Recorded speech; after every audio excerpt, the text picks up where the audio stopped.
Press the bell icon on the YouTube app to never miss a video from Newslaundry. Hello and welcome to Newslaundry Interviews. Today we are joined by Dr. Suraj Yengde, the author of Caste Matters, which I have just finished reading actually yesterday. And I was, Suraj, blown away. It's an important book, and I wish everybody can find the time to read it. You've spoken about the deep hatred of the other as a fuel for survival, and casteism has been unleashed. And you have used a sentence, the advent of Veda-sponsored casteism. Now, I'm not an expert on Veda, and I'm not a scholar. I'm nowhere near as well read as you. You see a lot of people, casteism deniers, let's call them, saying that there is no prescription of casteism in Hindu. It is just something that came up by some people and now it should go. It's not rooted in Hinduism. Vedas have no mention of casteism. Can you just tell me, since you must have studied this at some length, where does this lie? Where does casteism lie in the Hindu space, or is it baked into the Hindu cake? You can't unscramble that egg. Abhinandan, this conversation is the conversation of tea-sipping elites who just gossip. And by that, what I mean is the sahibs who would talk about, when India was burning, their madams and, them would just, sip a tea overlooking this, and they would not talk real issues, and I think this is what has happened with this, our kinds of deniers about caste doesn't originate here, doesn't originate there. That is irrelevant for me. Why? Because caste is practiced. And that's my point. My response to these people is who are living in denial of caste. Veda mein nahi hai, caste are not existing in Vedas, or it's not Hindu and all. Doesn't matter. What you are doing evidences the fact that it does influence your thought, what Ambedkar said, where the Shastras encourage your thought. Why have there not been anti-caste revolutions led by temples in India? Why have there been no anti-caste project led by the Hindus? Why have there been casteism existing in the country still today? And don't tell me there is no caste in India. I get a lot of people saying caste doesn't exist in Hinduism. There are also Muslims. And I say, I agree on all of that. What do we do next? I'll tell you, tone deaf silence. Tone deaf silence. So the epistemological thought is there because people have privileges to talk about these things, about accepting or denying this. My main worry is, Abhinandan, that every third day, a Dalit, my brother, is being sent into the manhole. And when he goes, his 3-year-old, 4-year-old children, his wife, when he comes out, a dead body comes out. What do I make of this? What do I tell to the 3-year-old baby who was just expecting her father to come home? And where did we sent that man, the father of this boy, into the manhole to clean our shit? We can't even hold our shit in our hands. I challenge all of India to shit on their own hands and hold it for 10 seconds. We want an entire human being to bath in our excreta. How dehuman we are. I don't see anywhere in the world such cruelty imposed on others. That means Dalits are lower than our shit. They don't even desire the recognition because the shit is flushed and gone away from our eyes. Dalits are not. We are asking them to constantly be beneath the dignity of our excreta, so they go. In family, someone listens to Janu Suprabhadam in the morning, I'm Subbalakshmi. And I have other radical family members who say, I wish this, when I hear this, I picture Phulan Devi's rape. In fact, in the film, Janu Suprabhadam by M.S. Subbalakshmi should have been the background score of her rape, which really upset the older generation. Say that if we are not casteist, but just because I'm listening to M.S. Subbalakshmi doesn't make me, casteist who is supporting Brahmanism. Whereas the radical said that even the music you listen to, like you said, the festivals that, we participate in, I'm not going to shit on arranged marriage because that show. And then I was told that arranged marriage is something that kind of endorses casteism because it is a way to keep caste purity. I don't know if that's true or not. So I'm thinking if the music I listen to has casteism in it, the festivals I participate have casteism in it, can I go through life without feeling guilty? And is that a sensible way to win allies if you tell them that everything you do is casteist? Because maybe everything we do does smack of casteism. I mean, how does one negotiate or unscramble this egg? All these classical forms are actually originated by Dalits and at some extent by Adivasis. They were colonized by the Brahmins and added a flavor of exclusion. And then this modern classical music forms, or even Bharatnatyam, have Dalit roots. These are the Dalit originated dances. But because it was then widely practiced by Brahmins and Brahmins wanted to retain their absolute control, they added their layer to that, excluding Dalits from participate. Even Dalits are not allowed to participate in the cultural events that are performed, the classic events, whatever classic it is. And these musical forms that were not created in agraharams or four-walled or a hut. These were created in open fields amidst the nature, interacting with the birds and the tunes of animals. And through them, we see a rendition of a musical form came about. As we continue to practice, and that's why the art forms that Dalit women were practicing, eventually Brahmins started to declare them as the horse of Indian society. Pardon my French for using the word, but that's how they because a Dalit woman practicing that became the whore of society, while the same dance form performed by a Brahmin becomes an art form. Wow, kya naach hai. She should go to a Royal Albert Hall and perform. She should go to Carnegie Mellon and perform in New York City. That's the kind of contradiction we look at. Even the normalized culture that we have right now is built upon the bodies which are alive, but they are buried. Imagine the scenario, and we are dancing on top of that soil. Andar log mare nahi hai, abhi bhi zinda hai. They are trying to push out, they are trying to come out, they are trying to survive and breathe. But what we have done is we have created that fake layer and we are operating on it as if nothing exists. Don't think that people have died here. People are alive here. So you think within the Dalit community, like you've spoken about passing. In fact, I could maybe read a passage of that where you have spoken about, the media, because that is the world that I come from. This is where you talk about the 85% elite Brahmin media. What India consumes today in the form of news is basically Brahmin propaganda.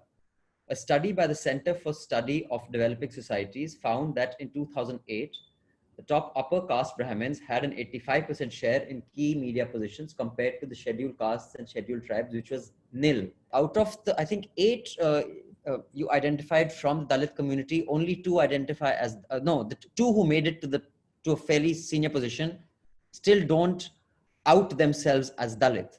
And that is kind of a trend with a lot of people. Newslaundry last year had done 2 reports, one on gender representation in the media and one on caste representation. And I can't tell you what a nightmare it was one doing on caste, because we said, because there are some very ambiguous surnames. I said, so you have to call up everyone and ask them their caste. And many expectedly along dominant casting, how dare you ask my caste? I don't believe in caste. Put the phone down. Now, this passing, that people who don't come out, do you resent such people? Do you understand why they don't?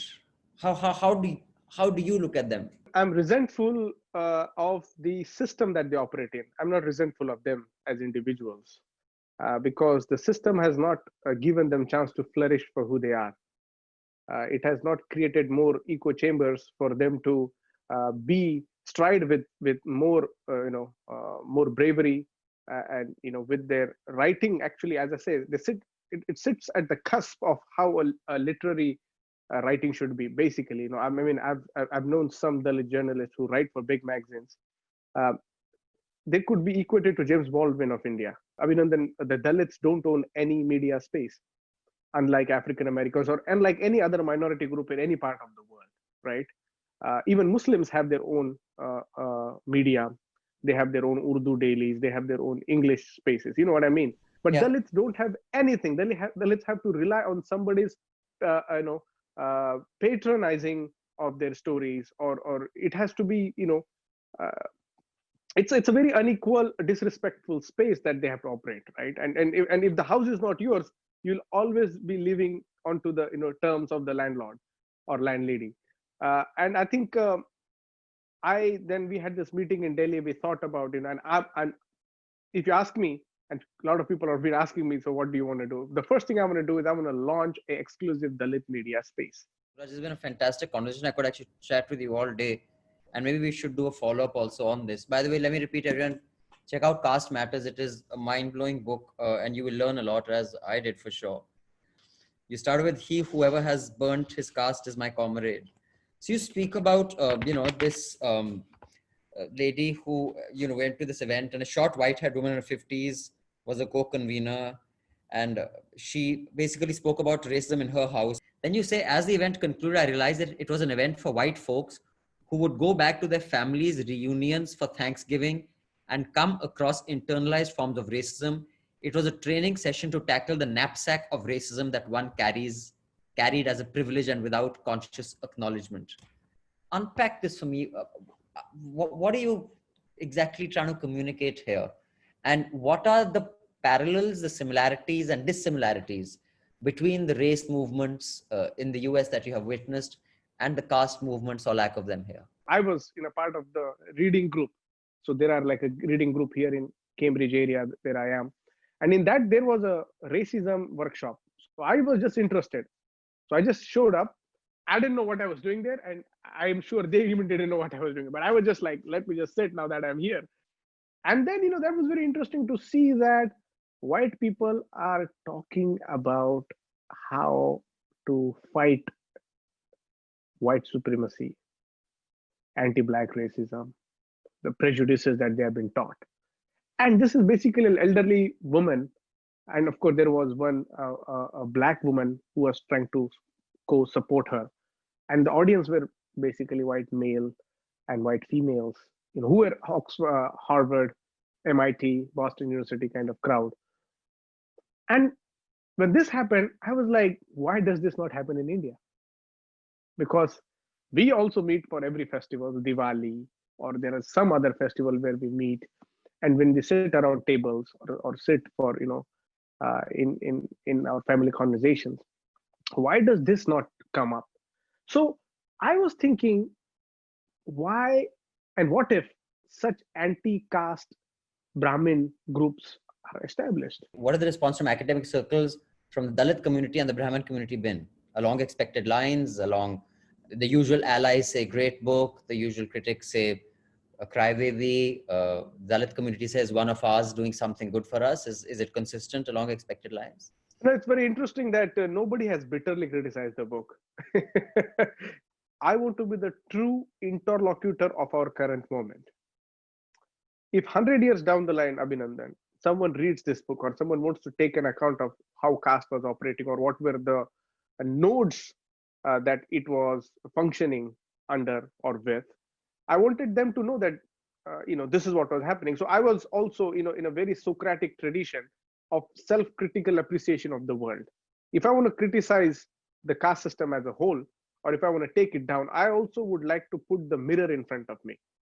I don't want to be the one who's just firing a missile and not be accountable to. And so in that book, what has happened is, for example, I was in Madras in Chennai, launching a book. And there is a chapter, you will see the 6th chapter is Brahmins against Brahminism. And I chronicle those courageous Brahmin who stood against Brahminism, against their own relatives. Basically, their life is something that's inspirational to everybody, but most importantly, the dominant caste liberals, how to actually participate in anti-caste movement. And these were hardcore, rock solid comrades of Baba Sahib and as well as Phule. And also, we have anti-Brahminic tradition also led by Brahmins, but they don't feature in the annals or even the recorded histories of Brahmins. They have a very, very one-sided history of who a Brahmin was or whatnot. So the responder, a great scholar who was also himself a Tambram, he refused. He said, how can you expect a Brahmin to be revolutionary? He himself is a Brahmin. And he is critical of the category because he was like, Suraj, you're expecting, or the way you're writing is, I'm telling you, us Brahmins are unable to do this, because if we were supposed to do it, we could have done it by now. Growing up, I grew up with a lot of people, friends, family, cousins, who you loved a lot, but as we have grown up, we have grown very differently. That's right. And while I still love them, I have nothing in common with them. So you will meet at a festival or at a wedding, and sometimes it breaks your heart that I have nothing in common with this person who I spent every living moment with. For someone like you, that must be immense, because where you grew up, the overwhelming majority of those children are not sitting at Harvard. They are not at Boston and going to Florida and to NASA. But yet when you meet them, does it sometimes break your heart that, damn, I cannot, you get what I'm saying? Do you feel guilty about that? Does it pull you in different directions? A guy who I grew up with became a pickpocketer. And then, he got trained in, there is also a training that, and then he taught me how to pickpocket. I said, how do you do, guys? So he was just showing, how do you do that? And, and as a 15-year-old, 16-year-old, this is exciting, because Abhinandan, we have so much energy. We have so much creativity. We have so much to conquer. But that energy and that creativity is not channeled in the proper direction. So what does a volcano do? So so one guy, his name is Abhi. I also mentioned him, a very, very good cricketer. So him and Abhi were like Abhi, they were neighbors, Baju ke galli mein. And so he eyes me, but he kind of tries to avoid talking to me, because I think he feels that, when Suraj was asking us to do something and get into education and all, we were just trying to be, they would use hera-fairy jokes, and they were just living their own life. To watch that full unedited interview with Dr. Suraj Yengde, do subscribe to Newslaundry and pay to keep news free, because when the public pays, the public is served. We don't take advertising, and we really would like as many of you to watch this amazing and insightful interview as possible. You can check out the edited version for free, and for the full unedited one, go to newslaundry.com, click on the subscribe button, and pay to keep news free. Thanks.